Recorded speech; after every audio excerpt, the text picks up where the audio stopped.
आपने बोलने का समय दिया। मैं मान्यवर उस जमीन से आता हूं जो सरजमीन गंगा और जमुना के बीच में है और गंगा और जमुना की तहजीब को वो पोसने का काम करती है। एक तरफ मां शाकुंभरी की सिद्धपीठ है, दूसरी तरफ दारुल उलूम देवबंद है।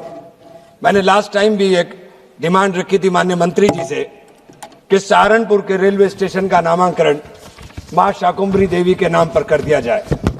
मैं माननीय रेल मंत्री जी से आग्रह करना चाहता हूं, बहैसियत मुसलमान आपसे एक डिमांड कर रहा हूं और बहुत अपने क्षेत्र की बड़ी डिमांड कर रहा हूं।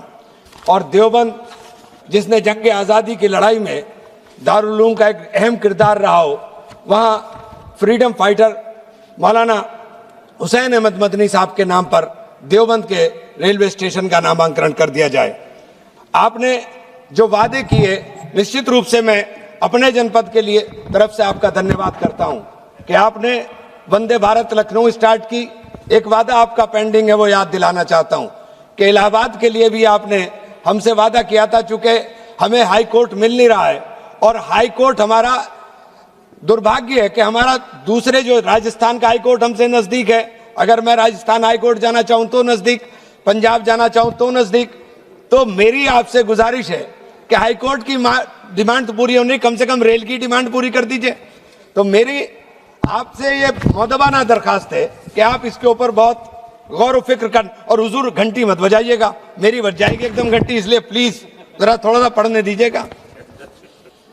माननीय सभापति महोदय, हमें यहां बोलने का जो अधिकार मिला, यहां जो खड़े होने का अधिकार मिला, वो बाबा साहेब भीमराव अंबेडकर का सपना था। और उस बाबा साहेब भीमराव अंबेडकर का धन्यवाद करते हुए मैं आपसे कहना चाहता हूं कि रेल जो थी वो गरीबों के लिए हुआ करती थी। कभी ये रेल चलती थी गरीबों के लिए, ये रेल रोजगार का साधन होती थी। रेल ऐसा साधन होती थी जहां हमें रोजगार मिलता था। लेकिन आज बदकिस्मती है कि रेल चमकते विज्ञापनों में रफ्तार का शोर है, मगर गरीबों की रेल आज भी बेजोर है। कर्ज की बेड़ियों में जकड़ रहे हैं भविष्य को, आपकी नीतियों का बस यही निचोड़ है। मैं आपसे आग्रह करना चाहता हूं कि जो रेल के अंदर जो कर्मचारी चलने का काम कर रहे हैं, चूंकि पहले रेल के अंदर भर्ती चलती थी, आरक्षण के माध्यम से दलित वर्गों को, शोषित वर्गों को एक नौकरियों का साधन मिलता था, वो सब कम हो गया, खत्म हो गया। और आपने ठेका व्यवस्था शुरू करी और ठेकेदारों ने ऐसा उत्पीड़न कर्मचारियों का किया हुआ है। मैं आ रहा था लखनऊ से वंदे भारत ट्रेन से, तो उस ट्रेन के अंदर जो कर्मचारी थे उनकी व्यथा सुनकर के मेरी आंख के अंदर आंसू आ गए।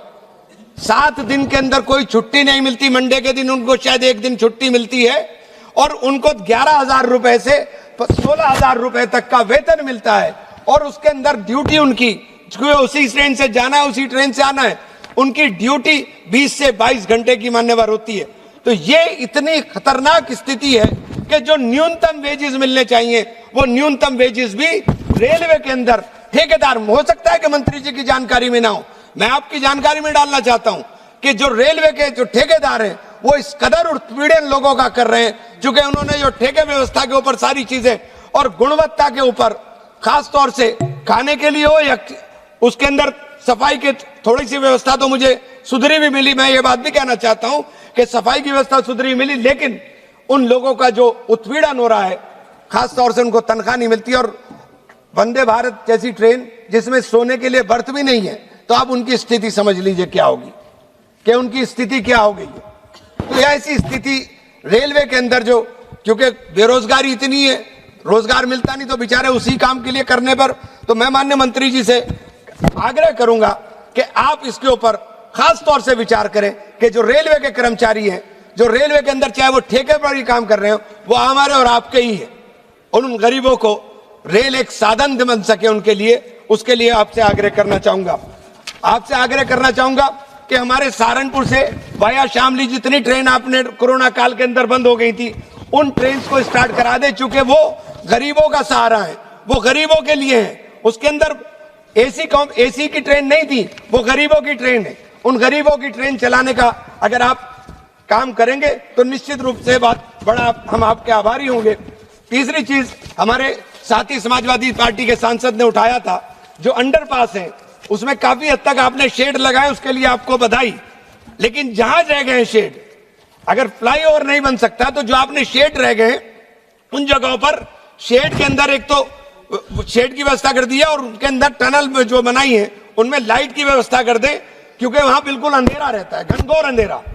तो ये दो काम एक बहुत आपसे आग्रह के साथ कहना चाहूंगा। और फिर आपने मुझे बोलने का मौका दिया, चूंकि मैं माननीय अधिष्ठाता महोदय को देख रहा हूं कि आप बार बार देख रहे हैं मेरी तरफ, मैं बस खत्म करने चाह रहा हूं। अमीरों के आंगन में तो बस बहारें ही बहारें हैं, गरीब की बस्ती में तो बस सन्नाटे और शरारे हैं। आपकी नीतियां तो बस अमीरों की चौकीदारी है, बाकी तो सब वक्त के मारे और बेसहारे। मान्यवर, बहुत बहुत धन्यवाद, बहुत बहुत शुक्रिया।